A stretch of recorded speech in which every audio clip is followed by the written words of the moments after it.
Governor Larry Hogan announced that the state would provide $500,000 in investments to fund the Little Italy community. So this is in Baltimore City, just beyond downtown Baltimore. And they're trying to help make the neighborhood safer, they say. Make the neighborhood safer. Little Italy is a proud community with a storied history, but violent crime threatens to make it less safe and welcoming. We can't let that happen, Hogan said in a news release. All of these security upgrades will help bolster law enforcement's ability to make the neighborhood safer and give more peace of mind to people who live, visit, and work here. So I don't know if they're going to be giving funding to Park Heights to make Park Heights safer. I can think of a lot of areas that are less safe. Little Italy is not an area that we really look at in the city as being, they need money down there. I mean, there's so many areas that I could think of if they're trying to make Baltimore City safer that you can do.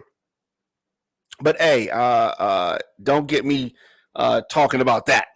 So yes, Will is on YouTube, and he's saying in Little Italy, what crime happens in Little Italy? Yeah, look, okay, I was thinking the same thing. Not a crime-ridden place. He says, except some food getting murdered.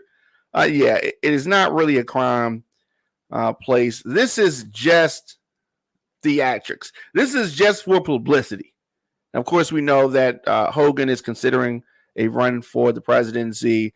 I'm telling you, he probably can't even deliver Maryland. Or maybe he can deliver Maryland. He might can deliver Maryland, but that's about it. That's about all he can do in a presidential race. So he really should not run for president. But hey, this Little Italy thing, they're acting like Little Italy, which is an area of Baltimore. It's more on the white side. It might be like 98% white. A lot of businesses there, and for some restaurants and folks near the water. So folks from all around the city happen to go in that area. But there's a lot of restaurants, a lot of little pubs, that kind of thing. And so here, check out this funding. So funding is going to include $130,000 for vehicle tag readers. Oh yeah, they're going to be reading your tags. Now, it is a measure that they're doing, and they're focusing on Little Italy. Don't you come down here, you black and brown people. So they're doing that. $130,000 for vehicle tag readers, $83,000 for police accessible cameras. Like all these cameras that are around right now, those don't count. We need $83,000 for just in Little Italy, which is not a big area, for police accessible cameras. So they're going to put up more cameras in addition to the cameras that they already have, and $40,000 for street intersection reflective paint at crosswalks. Now, if you want to make something safe, that's what you got to do. You got to dump $40,000 for reflective paint. That's going to make things safer. I don't know how that makes it safer. I don't even know why this area needs this. A lot of cameras there already. Another, because I'm not finished yet, another $250,000 will be committed to the creation of a small business or a business improvement district. So let me say that again. $250,000 will be committed to Little Italy in Baltimore for a business improvement district. The neighborhood would get safety services from the Waterfront Partnership of Baltimore. So they are doing a whole lot. This is, and let me stress for people that are not from Baltimore, this is not a big area. All right, it's not a big area. This is a white area. This is what they call Little Italy. And, shout out Fields One. I see you in the chat. Restaurants in there. And, so in the comment section, these are people that are familiar with Baltimore, and they know that one, not a lot of crime happens in this area, and two, this is a white area.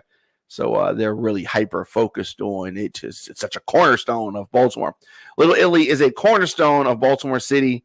They are saying, and in this statement, I'm pleased to see this significant investment in safety and security in one of our historic neighborhoods.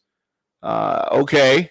But, and this is the Maryland State Senate President Bill Ferguson talking about that. And he says in his own release that I want to thank the governor for his leadership and welcome all Marylanders to come by and enjoy the important cultural gem that is Baltimore's Little Italy. Oh, yes. These white folks are so in love with Little Italy.